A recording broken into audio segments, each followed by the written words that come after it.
Hello everyone, I'm your neighbor RPD and I'm going to quickly review Batman vs Dracula. So, Halloween is here and Bob wanted me to make another review for Guestsheauxween. And what is the best way to start the Halloween holiday?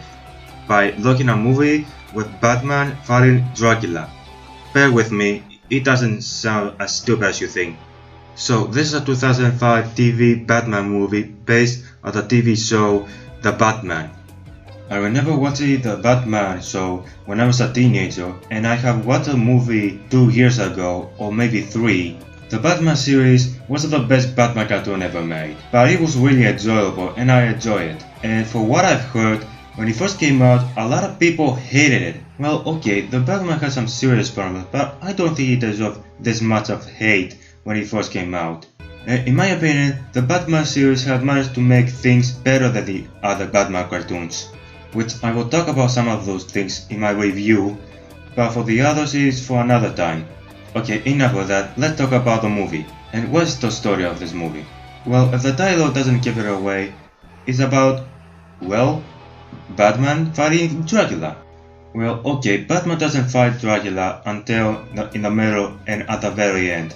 The movie is more like a horror mystery.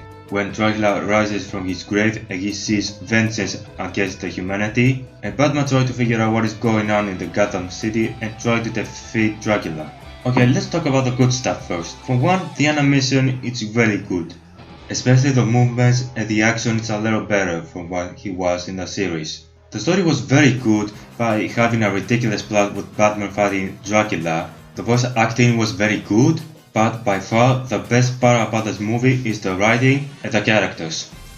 Especially the writing. I like how they written Batman in this movie, that he's a detective and he's investigating and trying to figure out a solution for the problem. When he sees the Joker being killed, he actually feels responsible for his death, and we see his humanity part, and he does care for all lives. And this is how Batman should be written.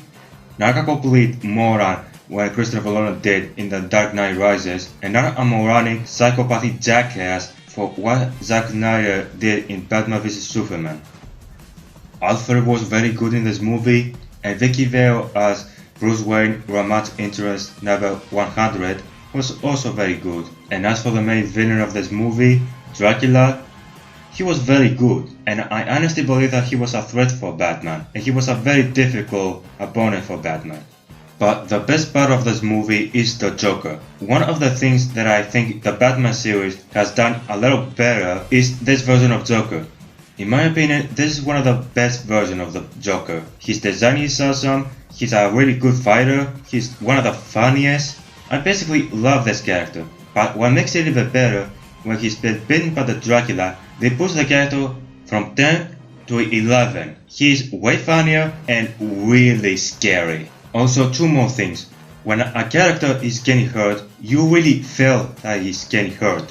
Also, I really love the idea when the animators animated the blood from red to black. That way, not a lot of audience, when they feel sick when they see red blood, are going to be disturbed. And that is a truly genius way to do that. And I believe more movies need to do that. As much as I love the good things about this movie, I do have some small issues. The first one, it is gonna be a really nitpicky one, that I wish the movie was a lot longer. That way we can have more character development, more mystery, and much more fighting between Batman and Dracula. But for what it is, I think it's done a very decent job. The second thing that I have more of a problem is the Penguin. I do not hate the character, but I do feel like he was kind of unnecessary. Also, it doesn't really help it's been voiced by the same actor who voiced SpongeBob SquarePants. I know he's tried his best, but this role is not for him. But thankfully, he wasn't much in the movie, and when Dracula bit him, he became a lot better. And guess what, Bob? You're not the only one who hates SpongeBob SquarePants. Another thing that kinda bothered me, and is really a nitpicky again, is when Dracula kidnaps people from Gotham, Gotham immediately blamed Batman for something he didn't do. Yeah, like something we haven't seen before. But overall, even if it has some small problems, Batman vs Dracula is a very good movie, and I believe that is an underrated masterpiece. Good writing, good characters, good plot, good fighting, What more do you need? So I kinda give it 8 out of 10. In my opinion, this is one of the best Batman movies out there, and it needs more attention. That is all, I'm your Niko and I'll see you next time.